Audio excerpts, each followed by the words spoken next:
Welcome viewers. आज मैं काफ़ी एक्साइटेड हूँ और एक्साइटमेंट की रीज़न ये है कि जैसे आपका कोई बहुत पुराना दोस्त बहुत अरसे के बाद आपसे मिलने के लिए आ जाए, तो ऐसे ही जो है ना, आज मेरा जो डेंड्रोबियम ऑर्किड है, इसने बहुत अरसे के बाद कम से कम कोई 6 महीने के बाद जाके तो इसने फूल निकाले हैं। और ये देखिए, ये इसके फूल जो हैं, ये कितने खूबसूरत फूल जो हैं ये इसने निकाले हैं।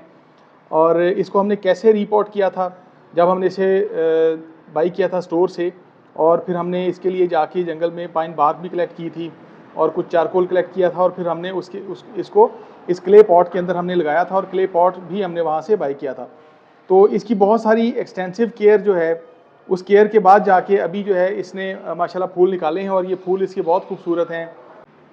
ऑर्किड जो लोग लगाते हैं उन्हें पता है कि ये ट्रॉपिकल प्लांट्स हैं, इनके फ्लावर्स जो हैं ये जब आते हैं तो ये काफ़ी लॉन्ग लास्टिंग होते हैं। जैसे इसके ये फ्लावर्स हैं तो ये कम से कम भी 15 दिन तो चलेंगे, और 15 दिन के बाद अब अल्लाह करे कि अगर इसने एक और नया स्टेम यहाँ से निकाला और उसके ऊपर भी फ्लावरिंग शुरू होगी, तो फिर ये अभी इस सीज़न में, विंटर सीज़न में, जब तक अभी हमारे पास टाइम है तो ये सर्वाइव करता रहेगा। और जब बहुत ज़्यादा फ्रॉस्ट शुरू होगी तो फिर उस वक्त हम इसको इंडोर में शिफ्ट कर देंगे। अभी भी ये इंडोर में ही है क्योंकि इसे सेमी शेड में रखा हुआ है, इसे डायरेक्ट सनलाइट की ज़रूरत नहीं होती, डे लाइट भी हो तो वो इसके लिए काफ़ी होती है। अच्छा, उसके बाद आगे नेक्स्ट जो है वो, अब ये देखिए, ये मेरे पास है फिलेनॉप्सिस ऑर्किड। ये देखिए इसके फूल कितने खूबसूरत हैं, ये बहुत ही हेल्दी प्लांट है। और ये मेरी बहुत ही प्यारी आपा आई लंदन से, तो उन्होंने मुझे याद रखा और उनसे मैंने एक दफ़ा कहा था कि अगर कभी आपको मौका मिले तो आप आते हुए जो है ना, वो मेरे लिए वहाँ से एक ऑर्किड जो है, फिलेनॉप्सिस जो है, वो प्लांट आप लेते आइएगा। तो उन्होंने एक तो ये फ्लावरिंग वाला प्लांट जो है इसको पैक करवाया, और दूसरा जो है ये छोटा, ये उनके घर में जो अपना लगा हुआ था, ये वाइट कलर का है, इसके सारे फूल जो हैं वो गिर चुके हैं, तो ये उन्होंने वहाँ से मेरे लिए वो पैक किया और करके लेके आई। तो मैं उनका बहुत शुक्रगुजार हूँ। अभी जो है ना, इसको हमने फिर, अभी ये वाला जो फिलेनॉप्सिस ऑर्किड है, इसको हमने इस क्ले पॉट के अंदर हमने इसको लगाना है। और ये क्ले पॉट इस तरह का, इसकी रिक्वायरमेंट इसलिए होती है कि इसको जो है ना, वो चारों साइडों से इसको हवा मिलती रहे, और इस तरह का जो जालीदार जो पॉट होता है, ताकि इसे हर तरफ से इसको हवा मिलती रहे। आपको पता है कि जो ऑर्किड्स हैं ये ट्रीज़ के ऊपर आमतौर पे ग्रो करते हैं, इनको मिट्टी की ज़रूरत नहीं होती, और इनको जो है ना वो सिर्फ मीडियम चाहिए होता है, लकड़ी टाइप का मीडियम चाहिए होता है, क्योंकि ये पैरासाइट प्लांट्स नहीं हैं। तो इसको लगाने के लिए अभी जो इसका पॉटिंग मिक्स है, एक तो पॉटिंग मिक्स जो है वो भी वहाँ से वो साथ लेके आई। तो ये पॉटिंग मिक्स जो है, इसकी डिटेल मैं आपको दिखा देता हूँ। ये देखें, ये पॉटिंग मिक्स है, इसका बैग है, ऑर्किड पॉटिंग मिक्स वेस्टलैंड वालों का। तो ये भी है मेरे पास, लेकिन दूसरा जो पॉटिंग मिक्स है वो मैं चूँकि अपना बनाता हूँ और उसी में लगाता हूँ, जो हमारा यहाँ का क्लाइमेट है, तो उसमें तो इसमें मुझे ज़्यादा सक्सेस मिली है, तो इस वजह से मैं फिर इसको ज़्यादा प्रेफरेंस देता हूँ। तो ये मेरे पास देखें, ये सारी वही चीज़ें हैं। इसमें ये मेरे पास पाइन बार्क है, जो छाल होती है चीड़ के पौधे की। ये थोड़ी सी मेरे पास जो है ये कोको चिप्स हैं, और ये मेरे पास चारकोल है। तो चारकोल जो है उसको हम यहाँ पे इसके अंदर पहले यहाँ पे इस पॉट के अंदर हम चारकोल को ऐड करते हैं इस तरह नीचे। तो चारकोल जो है ना, ये एक तो इसकी वाटर रिटेंशन होती है थोड़ी, और दूसरा जो है ना, प्लांट्स जो हैं छोटे ऑर्किड के जो प्लांट्स होते हैं ख़ास तौर पे, तो वो इसमें काफ़ी खुश रहते हैं। ये फंगस नहीं लगने देता इनको, ये वाटर होल्डिंग इसकी अच्छी होती है, और इसकी जो जड़ें होती हैं इनको एक बहुत अच्छी ब्रीदिंग स्पेस जो होती है ना, वो ये प्रोवाइड करता है। तो ये इसमें ऑर्किड हम ने जो प्लांट है अपना फिलेनॉप्सिस, उसको हमने इसके अंदर लगाना है। तो नीचे नीचे का जो एरिया है उसमें मैंने ये कोयले डाल दिए हैं सारे। तो ये सारे का सारा जो है ना, ये एक्टिवेटेड चारकोल है। तो एक्टिवेटेड चारकोल जो है ना, वही आप लोग यूज़ करें। डायरेक्ट जो कोयले होते हैं वो आप इसके अंदर डायरेक्टली यूज़ ना करें। इसके ऊपर अभी हमने जो ये वाली मेरे पास पाइन बार्क पड़ी थी वो हमने डालनी है। थोड़ा थोड़ा हमने इसको हिलाना है ताकि इसके अंदर जो है ये एडजस्ट हो जाए, और इसमें कोई जो बहुत ज़्यादा गैप है वो इसमें ना बचे, और इस तरीके से ये इसमें फिल हो जाए। इसी तरह यही कोको चिप जो है वो भी हमने इसी के अंदर इसी तरीके से ऐड कर देनी है। थोड़ा इसको तोड़ के छोटा कर लेना है, और ये देखें, ये मैंने यहाँ तक इसको इस मीडियम के साथ मैंने इसको फिल कर दिया। जो पॉटिंग मिक्स वहाँ से आया है, बाहर से आया है, वो भी हम इसमें थोड़ा सा ऐड करेंगे, लेकिन वो उसके अंदर चूँकि इसकी इमीडिएट फीड भी पड़ी हुई होती है, तो इस वजह से फिर उसको हम, इसकी जो जड़ें हैं उन जड़ों के साथ साथ जो है ना, मैं चाहूँगा कि मैं उसको वहाँ पे वो वाला डालूँ। तो नीचे जो है यहाँ पे हमने ये देखें, इसको हमने इस तरह अच्छे से हमने इसको अपने पॉट को इस मीडियम के साथ हमने फिल कर लिया है। तो ये हमारा जो छोटा प्लांट है फिलेनॉप्सिस का, इसको हमने जो है ना वो इसकी कुछ रूट्स हैं, मैं देख रहा हूँ ये रूट्स इसकी सारी अच्छी हालत में हैं, तो इस वजह से इसमें हमें इसको काटने की ज़रूरत नहीं है। सिर्फ एक जो ये वाली जो रूट है, ये देखें जैसे ये डेड रूट आपको नज़र आ रही है, ये भी डेड रूट है, ये भी डेड रूट है, तो सिर्फ डेड रूट जो है ना उसको हमने यहाँ से रिमूव कर देना है, ताकि वो जब ये डेड होना शुरू हो जाती हैं तो फिर ये आगे की तरफ डेड होती जाती हैं और जो अगली जड़ें होती हैं ना उसको ये थोड़ा डैमेज करती हैं। तो यहाँ से देखें अंदर जो इसकी रूट है ये बिल्कुल ग्रीन है और ये बड़ी हेल्दी और ग्रीन रूट है, तो इसको कोई प्रॉब्लम ऐसा सच नहीं होगा इस वजह से। तो ये भी रूट इसकी अच्छी है, ये भी रूट अच्छी है।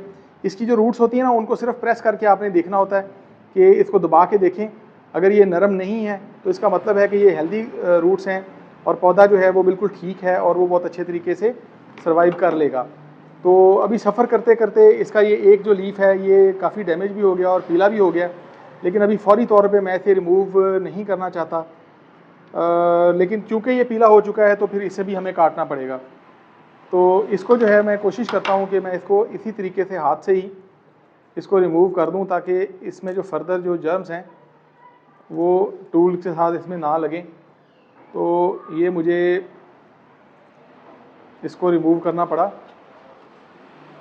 इसको यहाँ से मैं काट देता हूँ ताकि जो प्लांट है अब वो अपने सर्वाइवल की जंग लड़े और थोड़ी कोशिश करे और फिर जो है ना वो आगे फर्दर इस हमारा जो नया पॉटिंग मीडियम है इसमें वो ग्रो करना शुरू करे। तो चलिए इसको अब यहाँ पे हम इस पॉट के अंदर इस तरीके से रखते हैं। तो ये देखें यहाँ पे हमने इसको इस तरीके से रख दिया। अच्छा, सम टाइम जो होता है ना वो आपको जो छोटे पॉट्स होते हैं प्लास्टिक के, जिस तरह के पॉट में ये हमारा ये वाला फिलेनॉप्सिस जो है ना ये लगा हुआ है ये पॉट, तो इसके साइडों पे भी ड्रेन होते हैं और होल होते हैं और नीचे भी इसके होल होते हैं। तो अभी इसके साइडों पे नहीं है होल, तो ट्रांसपेरेंट होता है और इसमें से सूरज की रोशनी पास ऑन होती है जो इसकी जड़ों के लिए ज़रूरी होती है। तो ये चूँकि हमारा मिट्टी का पॉट है, क्ले पॉट है, तो क्ले पॉट जो है ना इसमें पौधा जो है वो उसकी वैसे ही होल्डिंग बेहतर हो जाती है और इसमें ये आराम से जो है ना ये स्टे कर लेता है। अब यहाँ पे इसको जो है वो हमने ऐसे पकड़ के, तो इसके अंदर हमने फिर ये वाला पॉटिंग मिक्स जो है इसका जो आया हुआ है हमारे पास, वो हमने इसके साथ इसको फिल करना है ताकि फिर ये इसको फूड भी मिले। और ये वाला जो पॉटिंग मिक्स है इसके साथ हम इसको फिल कर दें जो बाकी का जो हमारा बाकी पॉट में जगह बची है उसको। तो इसमें भी वही पाइन बार्क होती है, इसमें मॉस भी होती है। तो मॉस जो होती है एक तो उसके अंदर इसके लिए इमीडिएट फीड मौजूद होता है, ये देखें ये ड्राई मॉस जो है ना वो इसके अंदर इसकी पॉटिंग मिक्स का पार्ट है। तो एक तो इसके अंदर फूड भी मौजूद होता है इसके लिए, और दूसरा इसकी भी जो वाटर होल्डिंग कैपेसिटी है वो बहुत अच्छी होती है और इसमें पानी जो है ना वो नमी इसमें बनी रहती है। पानी इसमें बिल्कुल भी खड़ा नहीं होना चाहिए, क्योंकि पानी जब खड़ा होता है तो ऑर्किड जो है वो उसको फिर बहुत माइंड करते हैं और इनका रूट रॉट शुरू होता है और रूट रॉट के साथ ही फिर जो है ना ये फर्दर आगे गलना शुरू हो जाते हैं। तो ये देखें ये इसको यहाँ पे हमने इसको फिल कर दिया है। ऊपर की थोड़ी सी जड़ें जो हैं हम कोशिश करेंगे कि वो हमारे पास बची रहें, और जो बाकी का पॉटिंग मीडियम है इसको हमने यहाँ पे इस साइड पे इस तरीके से हमने इसमें ऐसे डाल दिया है। और ये इसको हमने बहुत ज़्यादा प्रेस नहीं करना, बस हल्का हल्का हमने इसको दबाना है ताकि इसकी जो जड़ें हैं वो यहाँ पे इस तरीके से इंटैक्ट हो जाएं और प्लांट जो है वो अपनी जगह पे खड़ा हो जाए। तो मैं उम्मीद करता हूँ कि ये जो हमारा प्लांट है ये भी बहुत अच्छे तरीके से अब फर्दर ग्रो करेगा।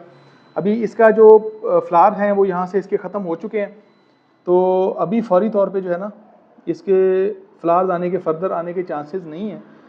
तो हम इसे यहाँ से काट देते हैं इस जगह से, और जहाँ से हमने इसे काटा है वहाँ पे हमें इसको जो है ना वो ऊपर से किसी भी चीज़ के साथ सील करना होता है। तो टर्मेरिक पाउडर जो है वो भी मैं इसके ऊपर लगाऊंगा ताकि ये फर्दर जो है ना ये सील हो जाए।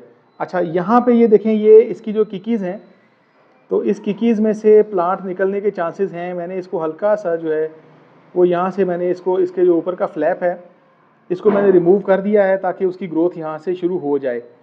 तो आप भी दुआ कीजिएगा, अगर इसकी ग्रोथ यहाँ से शुरू हो जाती है तो यहाँ से फिर एक और फर्दर स्टेम निकलेगा जिसके ऊपर दोबारा से फूल आएंगे, तो उसका भी हम इंतज़ार करेंगे। इसे हमने अभी शेड के अंदर रखना है जहाँ पे डायरेक्ट सनलाइट ना आए। डायरेक्ट सनलाइट बहुत ज़्यादा ऑर्किड की रिक्वायरमेंट नहीं होती, और ऑर्किड जो होता है ये आमतौर पे चूँकि दरख्तों की कनोपी के अंदर जंगल में ग्रो करता है, तो इस वजह से इसे डायरेक्ट सनलाइट की ज़रूरत नहीं होती। पानी इसको जो है वो आप सिर्फ 1-2 दिन के वक्फे के साथ उस वक्त दें जब आपको ये खुश्क होता हुआ नज़र आए। जब हम इसे इस तरह के क्ले पॉट में लगाते हैं तो फिर इसकी पानी की रिक्वायरमेंट थोड़ी सी ज़्यादा होती है। और जब ये प्लास्टिक के पॉट में होता है तो फिर तो इसे 1 हफ्ते के बाद थोड़ा सा पानी दे दें तो इसके लिए काफ़ी होता है। आजकल के जो वेदर है इसमें गर्मियाँ जब शदीद होंगी तो शदीद गर्मियों में फिर इसको पानी की ज़रूरत जो है वो थोड़ी सी ज़्यादा हो जाती है। तो ये देखिए, ये मेरे बहुत खूबसूरत मेरे छोटे छोटे से प्लांट्स हैं और इनके ऊपर बहुत खूबसूरत बहुत छोटे छोटे फूल हैं और आज मैं इनको लेके बहुत एक्साइटेड हूँ क्योंकि ये बहुत देर के बाद आज मुझे मिले हैं। तो आप सबका बहुत शुक्रिया। चैनल को लाइक और सब्सक्राइब कर लिए कीजिए, बेल आइकन को प्रेस कर लीजिए ताकि हमारी आने वाली नई जो वीडियोज़ हैं सारी वो आपको मिलती रहें और आप इस तरीके से जो मेरे अच्छे अच्छे खूबसूरत पौधे हैं उनको आप लोग देखते रहें। अच्छा, अभी जो है ना इसकी फ्रूट के लिए एक आखिरी बात, वो मैं वीडियो में नहीं दिखाऊंगा। ये मेरे पास एलोवेरा का पत्ता है, तो इसको जो है ना वो मैं काट के तो इसके जो पत्ते हैं उनके ऊपर मैं इस तरह से इन पत्तों के ऊपर रब कर दूंगा। उससे ये होगा कि इसके लीफ शाइन करना शुरू कर देंगे और इसके जो पत्ते हैं उनको भी एक इमीडिएट जो न्यूट्रिशन है वो उनको भी मिल जाएगी। तो आप सबका बहुत शुक्रिया, दुआ में याद रखिएगा।